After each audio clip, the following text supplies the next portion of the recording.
2 years ago, almost to this date, I was getting ready to graduate. I had a full-time job offer in Chicago, and I was thinking about whether or not I wanted to re-recruit back to New York City. I was very hesitant. I was thinking about it a lot because of the weak job market at that time. And when I talked to my mom about it, in true mother fashion, she just said, "You are being a bitch for not recruiting back to New York." So that made me do it. And looking back, that's been one of the best decisions she's helped me make, because I've been here 2 years now and realized New York really is the best place to live as a young professional, because it's the best access to opportunities. It's a high concentration of talented people. And three, it's just hard to live in New York City. It's not very easy to make a living here. If you go online and try to do your research about moving to New York City, just go on YouTube. I think you'll find a lot of doom and gloom commentary. Just this one guy, Cash Jordan, has made like 5 videos about New York City falling apart. I don't know, someone's got to be paying this guy, but you want to talk about New York City is falling apart because of this reason, people are leaving because of that reason. But I think what's lost in all this commentary is the abundance of opportunity that is in New York. When you really think about it, and what I've observed here is that billionaire CEOs still come here to conduct business because that's where the talent is, and this is where the institutions are. Just want to be clear that this is not binary. Other cities can grow too, and they can pull in talent and they can pull in institutions. But the point about this is that all cities have pros and cons, and it's about sharing the commentary here of what was lost in all this doom and gloom narrative about New York City. So first is the access to opportunities here. I think the first thing that other people think about New York City is the high cost of living, high rent, high everything. And rent is expensive here. There's no two ways about it. You know, I was looking for an apartment just a few months ago, actually. Let me show you the apartment that the listing agent sent me. It's a little crusty 2-bed, 1-bath in downtown Manhattan. For an easy monthly payment of $2,300, you can enjoy a nice cockroach-infested apartment. And that's what you hear. People immediately want to go and compare, oh, for $2,300 in Miami, you can get this nice skyrise, or $2,300 in Salt Lake City, Dallas, you can get XYZ amenities in your apartment, whatever. It doesn't matter. But the point that's missed there is that you're paying for access to opportunities here, access to resources.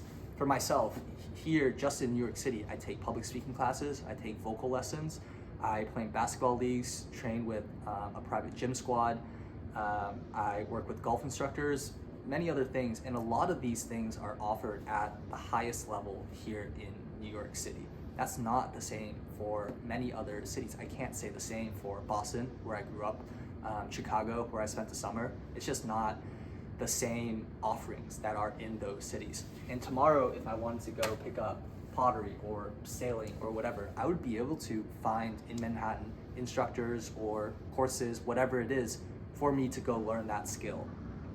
Yes, you pay more in rent here. There's no argument about that, but it all pays you back in the long term.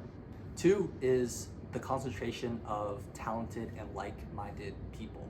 One of the first things that I noticed about New York after I moved here is that everybody is here for a reason. You don't just casually live in New York, at least out of the younger generation, the younger population. You have to be in New York and hustle your ass off to make it work here. And people are here to do that because they want to accomplish something great. They have goals in mind.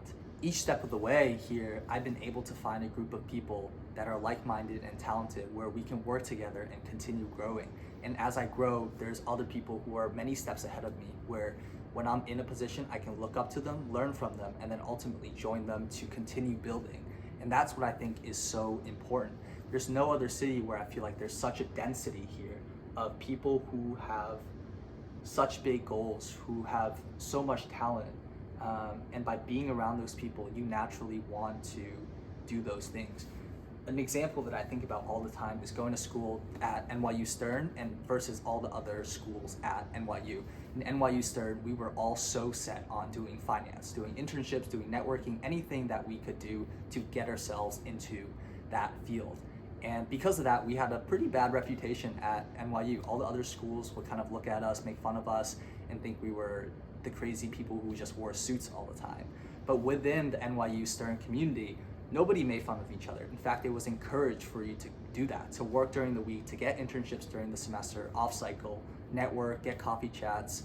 And because we were in that circle, we all encouraged ourselves to go do that, and that really pushed us. Yes, there was a bit of pressure, but it's that pressure that forced us to accomplish our goals.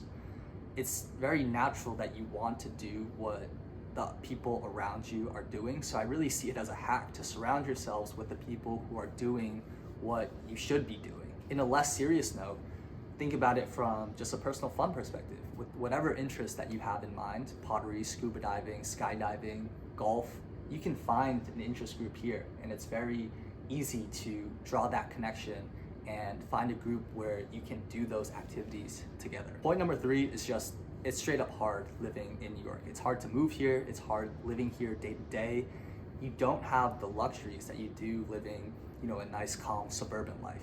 You can't just hop in your personal vehicle, AC on, heat on, and just get out your door and be at your destination. Doesn't matter what the weather is. New Yorkers, we're here taking the subway every single day, north, south, east, west, doesn't matter wherever you're going.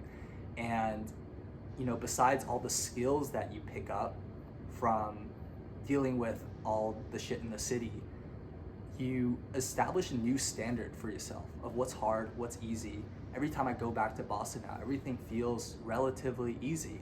And it's because I have to go through a